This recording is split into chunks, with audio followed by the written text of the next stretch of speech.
You had opportunities. You were in various positions in a number of the games that could have been perceived as winning positions, and you threw them away. Yeah, well, definitely in the last two Test matches. I mean, chasing 140 odd in the second one, and having bowled Pakistan out for 99 in the first innings. Here we had a really good opportunity to take the game by the scruff of the neck. And actually, there were some fantastic performances from our guys over the course of the Test matches, so we shouldn't run away from that. But we weren't good enough to be able to, get those promising starts and nail home the final advantage. And again, you've got to give credit to the way Pakistan fought their way back into the game. And as I said, we've got to go away and make sure we don't repeat those mistakes. Did England get the balance between rest and preparation right in the build-up to this tour? It's always a difficult balance to get, I suppose.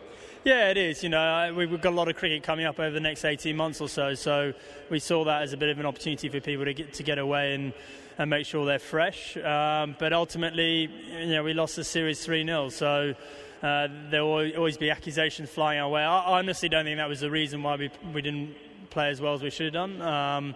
It was probably more about adapting to the conditions, which that's something individually you've got to find a way to do.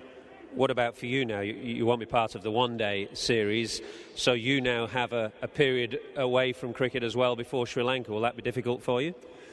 Yeah, it's going to be hard to kind of leave and see the guys playing the one-days, but I've got to focus, and those that aren't involved in the one-day side have got to focus on making sure we're as ready as we possibly can be before Sri Lanka series. As I said, learn the lessons, do the work you need to do, and hopefully we'll come back before Sri Lanka and play a lot better out there. Sense there won't be panic changes before the next Test match that you play, though?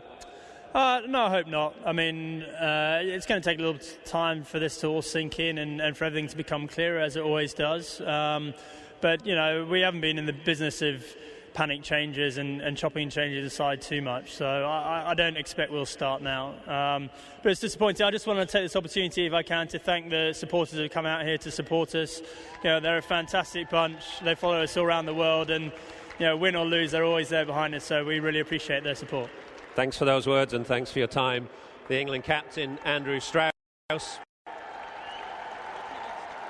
Time at long last to talk to the winning captain, Misbah-ul-Haq.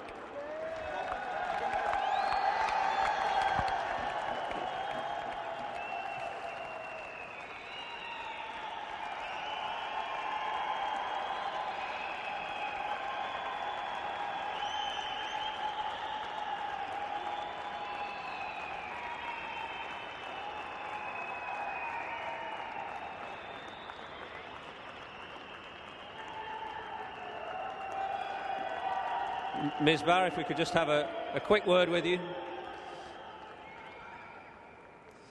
Many congratulations. That completes a remarkable transformation for your team.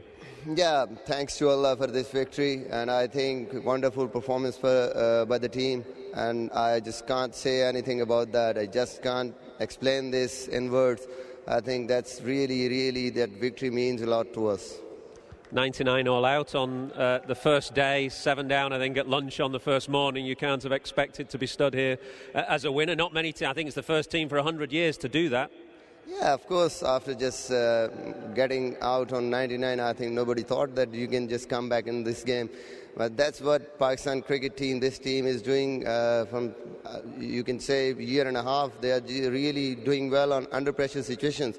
And I think that's incredible for this team. I think everybody performed well, especially the bowlers, Saeed Ajmal, Abdur Rahman. They just brought us back in the game, just getting them out for 141. And that, I think, again, wonderful batting performance by Azhar Ali and Yunus Khan. I think that innings was the difference in this game. You mentioned the spinners there, but Umar Gul's played a significant role for you as well. A little bit understated and maybe underestimated. I think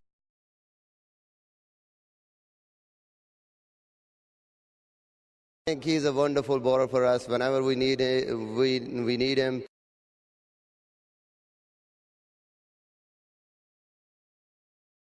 We just performed well, especially today. Even we were in a crunch situation.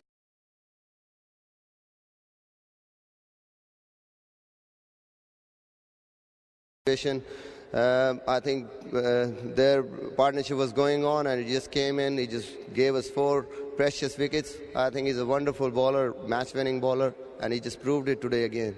Your team has shown terrific discipline, actually. It's not always a word that's been associated with Pakistan cricket, but they seem a very disciplined team. I think that's the key for especially Test cricket. You have to just get your discipline right. When you just do that, I think your performances tell everybody that you are doing things well, and that's what we discuss in the team, and that's what we are practicing for the last few months. Where now for your team? How far can you go? It's a reasonably inexperienced Test match team, but not necessarily young in years. How much development is there in this team? Yeah, of course, we have to just learn, I think, more things, because we are playing here, especially more cricket in Asia. We have to learn to just play outside from Asia. We have to just work on our batting. We have to improve our fast bowling also. So there are a few areas we have to just take serious actions about that, and I think this team can. If you have youngsters like Asad Shafiq, Azhar Ali is just coming on the scene and performing. Even the senior pros, everybody is performing. So we have to just improve everything. What we are not doing right at the time, I think we just have to pick that up. And you'd expect to have the same coach the next time you play a Test match? I think he did a wonderful job. Whatever, I always say that this is the decision of the management, what they do, but I think he did a wonderful job, and I think we love the way we performed with him, and we just proved a good team. And you proved a good captain of a good team. Many congratulations. The winning captain, Misbah-ul-Haq. Thank you, and as usual, at last, I would like to thank this crowd who everybody came here to support us, especially in Test match cricket. Everybody says that nobody is interested, but I think this crowd proved that they love Test cricket, and I thank you for them to be here for us. Thank you very much. Grand words and well played to you and your team. Misbah-ul-Haq. Yeah, very well played indeed, very well led. He's a cool head, and once or twice in the series we might have queried his tactics, but you can't argue with the result one little bit. He's kept his head, his players have done him proud, and it's very nice to see them celebrating in this way. I think they've pretty much all contributed something to this. You might just argue about one or two of them, but it's been a very fine performance. They've got runs when they've needed them. They've certainly got the wickets when they've needed them, none more so than in that second Test match in Abu Dhabi when they were defending 145.